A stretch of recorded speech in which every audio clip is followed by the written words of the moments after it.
His name is very familiar to all Kentuckians. Daniel Boone was one of America's original frontiersmen. Recently, I spoke to an expert on Daniel Boone's life. Here's what author Randell Jones had to say about one of America's original folk heroes. Daniel Boone is America's pioneer hero, in my opinion, yet many people are confused about who he was historically, when and where he lived, and why he is so well regarded in American history.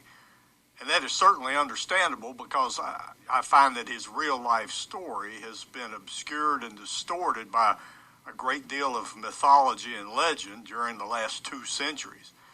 Indeed, when the Daniel Boone TV series came out in 1964, the Kentucky legislature passed a resolution condemning that silly TV show as an insult to the intelligence of Kentuckians.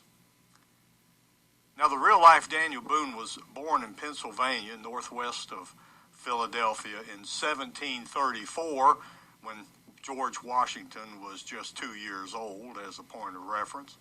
Now, Daniel died in eastern Missouri 86 years later. In fact, this year is the 200th anniversary of his death in September 1820. But in between those 2 dates of his humble beginning and his notable passing, Daniel Boone lived one of the most remarkable and celebrated lives of America's early years. Daniel Boone was born to Quaker parents, Squire and Sarah, in Pennsylvania, where he lived until age 16. Then he moved with his parents down the great Philadelphia wagon road through the Shenandoah Valley of Virginia to arrive 2 years later in the back country of North Carolina, just across the Yadkin River from today's Winston-Salem. Now, as a young man, Boone became a market hunter, tracking and shooting bear and deer in nearby forests to sell their hides. And surprising to many, Boone lived in North Carolina for 21 years. He got married there, went on an expedition at age 20 to try recovering Fort Duquesne from the French in 1755, and then 10 years later, he explored Florida and actually intended to move his family to Pensacola. But 250 years ago, Daniel Boone began his mark on Kentucky history, making his first excursion through the Cumberland Gap in 1769. Daniel was 35 years old at the time. He was gone from home for 2 years while he explored all over Kentucky and as he hunted deer. Now, after seeing the potential of Kentucky, Daniel tried to move his family there in 1773, but his eldest son, James, was murdered along the trail, so it was 2 years later before Daniel actually got his family there. In 1775, Daniel Boone marked a trail through the Cumberland Gap for settlers to follow. That trail was Boone Trace, the route along which over 250,000 immigrants followed into Kentucky during the next 30 years, both during and after the American Revolution. Now, that path led to where they built Fort Boonesborough, and from which Daniel rescued his daughter Jemima in 1776 after she was kidnapped from a canoe on the Kentucky River by a party of Shawnee and Cherokee warriors. And that was the story that made Daniel Boone famous in his own lifetime. During the American Revolution, Daniel Boone served as an elected representative in the Virginia legislature, because what is now Kentucky was Virginia back then. And in 1781, as British General Lord Cornwallis was marching toward Yorktown, he sent a commando unit of cavalry to capture Virginia Governor Thomas Jefferson. Now, they barely missed getting Jefferson, but they did capture Daniel Boone in Charlottesville and held him in a coal bin for a couple of days. Well, Daniel Boone had many adventures during his 24 years in Kentucky. He was a surveyor, a sheriff, a coroner, a merchant, and a tavern keeper. But in 1799, the same year that George Washington died, Daniel Boone moved to Missouri, where the Spanish gave his family 8,000 acres and made him a judge and a commander of the local militia. He was 65 years old and still quite active. But Daniel lost that land claim during the Louisiana Purchase. Still, he had a good life along the Missouri River, living among his children and grandchildren, who numbered 57. Daniel Boone lived his last 20 years in Missouri.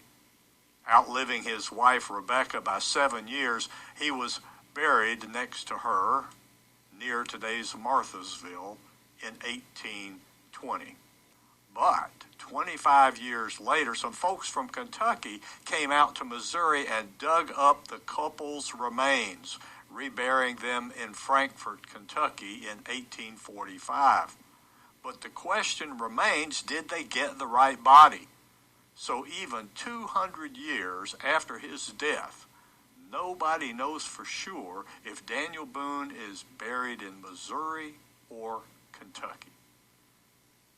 The single place in America most associated with Daniel Boone is Cumberland Gap, a place he did not discover and where he never lived. Cumberland Gap National Historical Park is a great place to visit. It includes history and natural features and views of 5 states from the Pinnacle Overlook. And it has a spot on the ground where the states of Tennessee, Kentucky, and Virginia all come together. Now, the best place in Kentucky to learn about Daniel Boone is Fort Boonesboro State Park near Richmond. They have a replica fort with reenactors and interpretive events throughout the year.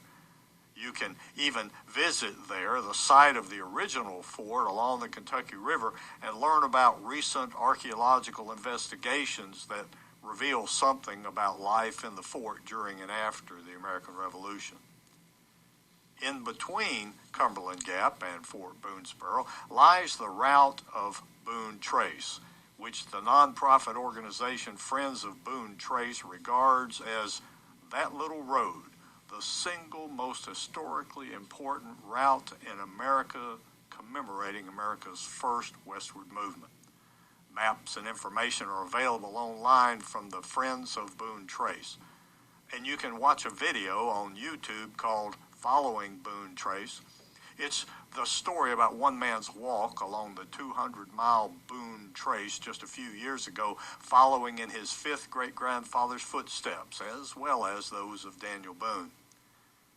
If there is any doubt that the life and legend of Daniel Boone is revered today, know that there are 7 statues standing today as tribute to America's pioneer hero. 5 of them are in Kentucky, 1 in Missouri, and the most impressive, says this Tar Heel writer, is in Boone, North Carolina. The ones in Louisville and Richmond, Kentucky are cast of the same sculpture made 70 years apart. The closest to Lafayette is in Barberville, and in Frankfort, a statue of Daniel Boone stands proudly at the Kentucky National Guard. Of local interest, the Macon County Historical Society tells us while exploring modern-day Kentucky, Daniel Boone actually traveled through Macon County and reportedly carved his initials on a tree near Red Boiling Springs. Also, Boone's sister Hannah is buried at the Old Mulkey Cemetery in Tompkinsville. Randell Jones is the award-winning author of the book In the Footsteps of Daniel Boone. You can find out more information at www.DanielBooneFootsteps.com. Reporting from Lafayette, Barry Hiett, NCTV.